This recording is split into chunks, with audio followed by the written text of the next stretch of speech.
শহীদ জিয়া বলেছিলেন, আমাদের রাজনৈতিক দর্শন হলো জনগণের কল্যাণে কাজ করা।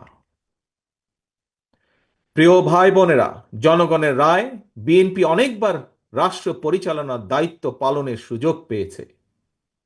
বিএনপি সরকার প্রতিবারই মানুষের অধিকার এর প্রতি সম্মান রেখে জনগণের কল্যাণে আন্তরিকভাবে দায়িত্ব পালনের চেষ্টা করেছে। এ কারণেই কিন্তু বিএনপির নেতাকর্মীদেরকে কখনোই দেশ ছেড়ে পালিয়ে যেতে হয়নি। প্রিয় ভাই ও বোনেরা, গত দেড় দশকে স্বাধীন বাংলাদেশকে পরাধীনতার শৃঙ্খলে আবদ্ধ করে ফেলা হয়েছিল।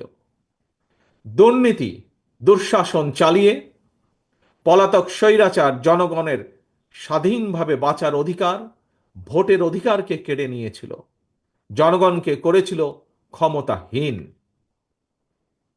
হাজারো শহীদের রক্তের বিনিময়, বীর জনতার গণ অভ্যুত্থানে 5ই আগস্ট ফ্যাসিবাদের পতন ঘটেছে। কিন্তু ফ্যাসিবাদের পতন হলেও আজও জনগণের গণতান্ত্রিক রাজনৈতিক অধিকার এখনো সম্পূর্ণভাবে প্রতিষ্ঠিত হয়নি। এবং এ কারণেই শ্রমজীবী, কর্মজীবী মানুষ এখনো তাদের নির্বাচিত প্রতিনিধিদের মাধ্যমে নিজেদের দুঃখ দুর্দশার কথাগুলো সরকারের কানে পৌঁছে দেওয়ার সুযোগ পাচ্ছে না। প্রিয় ভাই বোনেরা, এক্ষেত্রে আমি আপনাদের সামনে একটি উদাহরণ তুলে ধরতে চাই।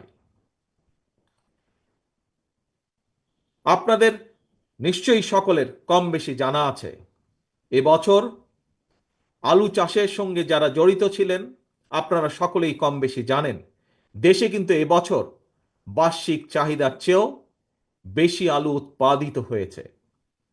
আলুর বাম্পার ফলনের কারণে কৃষকের মুখে কিন্তু হাসি ফোটার কথা ছিল।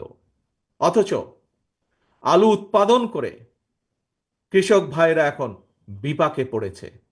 একদিকে আলু উৎপাদনের খরচ ছিল দ্বিগুণ, অপরদিকে উৎপাদিত আলু সংরক্ষণ করতে গিয়েও কৃষক ভাইদেরকে দ্বিগুণ খরচ গুনতে হয়েছে।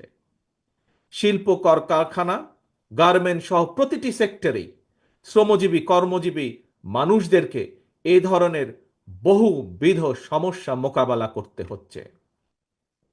আরো একটি বিষয় আপনাদের সামনে আমি উল্লেখ করতে চাই, সেটি হলো ফ্যাসিবাদী শাসনের অবসান হওয়ার পর এবছর রমজান মাসে নিত্য প্রয়োজনীয় দ্রব্যমূল্য তুলনামূলকভাবে সহনীয় ছিল।